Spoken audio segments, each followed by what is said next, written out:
ভালোবাসার মানুষ ও পরিবারের সঙ্গে জন্মদিন কাটানোর থেকে ভালো উপহার আমার মনে হয় আর কিছু হয় না। তো চলুন শুরু করছি আমার বার্থডে ভ্লগ।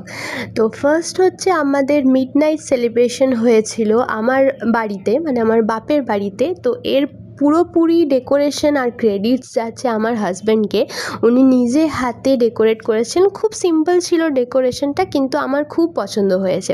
তো তারপর আমি এই ড্রেসটা পরেছিলাম। এই ড্রেসের ব্যাপারে আগের ব্লগের আমার সব ডিটেলস দেওয়া আছে। এই ড্রেসটা আমি মিন্ত্রা থেকে নিয়েছিলাম, আর সেদিন রাত্রে সেলিব্রেশনের জন্য আমি এই ড্রেসটা সিলেক্ট করেছি। পরে ভোর ভোর উঠে আমরা চলে গেছিলাম ভিরিঙ্গি কালীবাড়ি, যেটা আমাদের দুর্গাপুরে আছে। যারা দুর্গাপুর থেকে আমার ব্লগ দেখছো তারা সবাই জানো। তো সব কাজের স্টার্টিংই আমি মায়ের প্রণাম আর আশীর্বাদ দিয়ে করি, কেন কি আমার পার্সোনালি মনে হয় যে মায়ের আশীর্বাদ আমার উপরে সদাই থাকুক। প্লাস মাকে ছাড়া যে আমি কোনো কাজ করবো এটা আমি ভাবতেই পারি না। তো তাই সকাল সকাল উঠে না খেয়ে স্নান করে রেডি হয়ে চলে গেছিলাম মায়ের কাছে আশীর্বাদ নিতে। তো মায়ের কাছে আশীর্বাদ নেওয়া হয়ে গেল। তারপরে ওইখানে যারা গরিব দুঃখীরা বসে থাকে, ওইখানে আমি আমার বা আমার হাজব্যান্ডের যারই বার্থডে হোক তাদেরকে ওইখানের প্রসাদ বিতরণ করি। তো যেমন কথা সেমনি কাজ, তো ওই রকমই করলাম এইবারেও। দুপুরবেলায় খুব সুন্দর লাঞ্চের প্রিপারেশন করেছিল আমার শাশুড়ি মা, আর আমার হাজব্যান্ড সব লাঞ্চের মেনু ডিসাইড করেছিলেন এবং অ্যারেঞ্জমেন্টটা করে দিয়েছিলেন। তো খুব সিম্পল একটা মেনু ছিল। যেই খাবারগুলো আমি পছন্দ করি খেতে, সেই খাবারগুলোই আমার শাশুড়ি মা আমাকে রান্না করে দিয়েছিলেন, যেমন পমফ্রেট মাছ, দেন চিংড়ির মালাইকারি, এগুলো সব নিজে হাতে মামুনি রান্না করেছিল। তারপরে ছোট্ট একটা স্মল সেলিব্রেশন ছিল, সেটা আমার শ্বশুর বাড়িতেই, আমাদের শ্বশুর বাড়ির তরফ থেকে। তো তার জন্য আমি একটা ব্লু কালারের ড্রেস বেছে নিয়েছিলাম।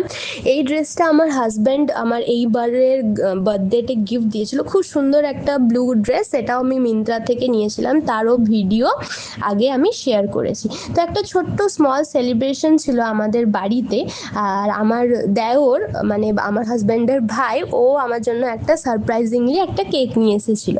তো চলো দুটো কেক কেটেছি। আর প্লাস আমার বাবা দেখো এখানে একটা সুন্দর আমার জন্য গান গেয়েছে। ওটা দেখে আমি খুব ইমোশনাল হয়ে গেছিলাম, কেন কি বাবার অপারেশনের পরে ডক্টর বলে দিয়েছিল যে বাবা এখন প্রায় 1 বছর মতন কথা বলতে পারবে না, মানে পরিষ্কারভাবে কথা বলতে পারবে না।